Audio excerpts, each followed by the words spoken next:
So there are many definitions of what telehealth is. Lots of them are similar.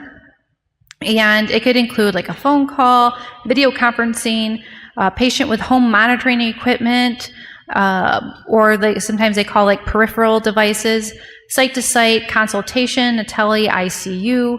Different types of telehealth can be synchronous, like a live, or asynchronous, such as secured texting or messages in the patient portal, file sharing. But I feel most commonly, APRNs will use a HIPAA compliant, like Zoom type connection, when we'll have access to electronic health record, and it'll be, a live online encounter, and that's what I'm going to be talking about today.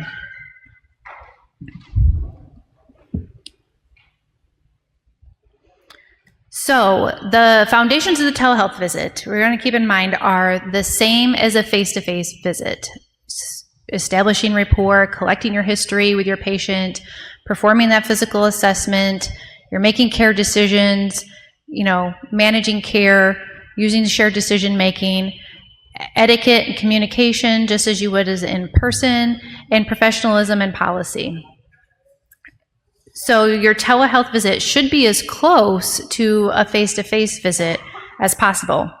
And so physical assessment is what I'm going to talk about today. So for the telehealth visit, you will need a camera or a device with a camera and a microphone and a speaker, and a secure internet connection, a HIPAA compliant platform, and a private space to conduct the visit in. You'll also need adequate room light so that your patient can see you, and there needs to be enough space in the room that you're in case you need to be able to move around to show the patient or caregiver how to do something. And then what will your patient need? Your patient will also need a device with a camera, a microphone, and a speaker. They'll need to have an internet connection that's going to be able to handle the audio and video of the visit. That sometimes can be frustrating for those of you that have done some telehealth visits. And they should also be in a private area with adequate room light so you can see them, so that you can assess them, and enough space for them to move around or maybe even lie down to perform special maneuvers as directed. And they may also need a caregiver depending on what assessments you're planning to do, what they're being seen for, and their ability to care for themselves. So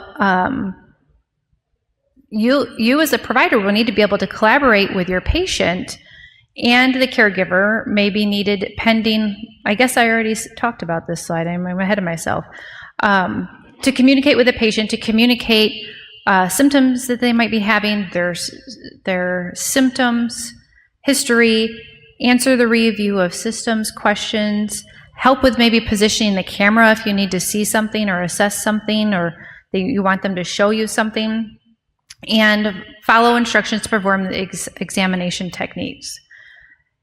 And then also being able to use the technology and equipment that's available. So some assessments require the assistance of a caregiver to be performed. Others you can, see, like as you're inspecting on your own through the video conferencing, or the patient may be, in most cases, may be able to help demonstrate something. But there are certain things, especially like in the neurological assessment, that you can't really, do on yourself and get an accurate result. So you would need a caregiver to help with that.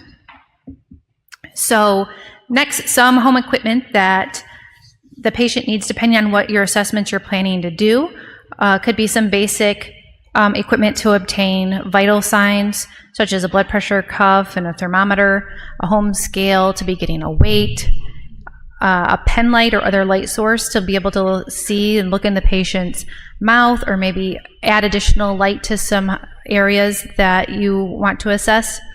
And also, keep in mind that if your patient is doing the visit from their phone, they can't use their phone flashlight to be that extra light source.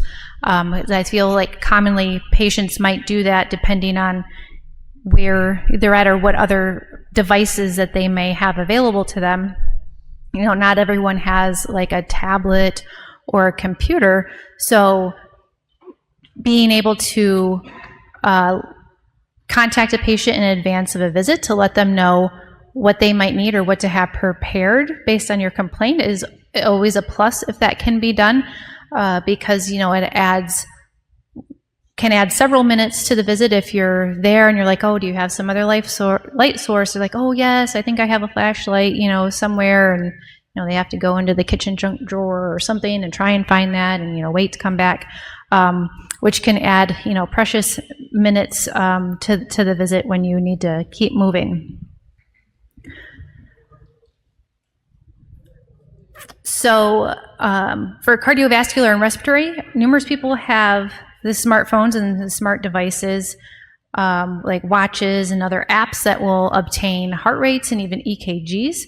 I feel like with the COVID-19 pandemic, more people even purchase like pulse oximeters just to have, just in case. And those with respiratory conditions may have already had one along with their peak flow meter.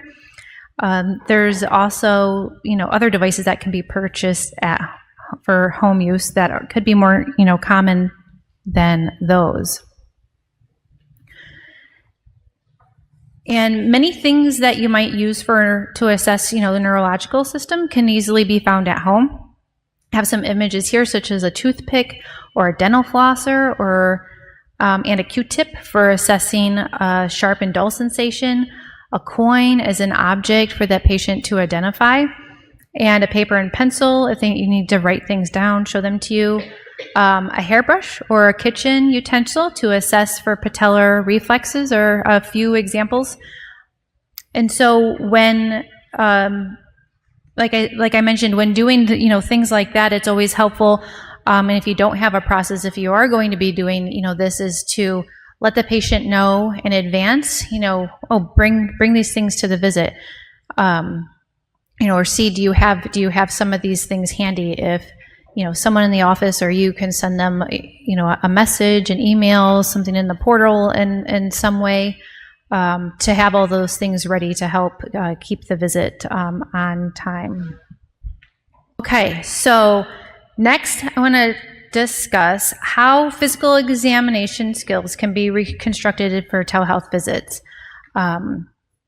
using our IPPA. So you might be thinking, if you're, newer to telehealth or haven't done telehealth yet, physical assessment over telehealth, how can I do that? But it is something, that can be taught based on the knowledge that you already have from your traditional in-person telehealth. So inspection that can easily be, done remotely. You can, see on, the camera. It's a matter of getting the patient, positioned in, the right lighting.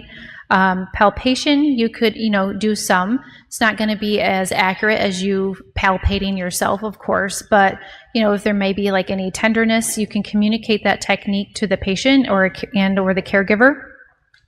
And auscultation, really with that one, you need to have some other technology like peripheral digital stethoscopes to be able to have that one. But if you're thinking about if your patient is audibly wheezing, you would hear that. And then performing vital signs and special maneuvers. So as I kind of have mentioned, is that video conferencing alone won't enable you to use all examination techniques. The use of peripherals in the majority, with the use of peripheral exams like the digital stethoscope or other devices that may allow you to look into the ear, for example. A lot of examination can be completed via telehealth. So the goal is to make the telehealth visit as similar to the face-to-face visit as possible with what resources that you have, or I guess really it's going to be that the patient has.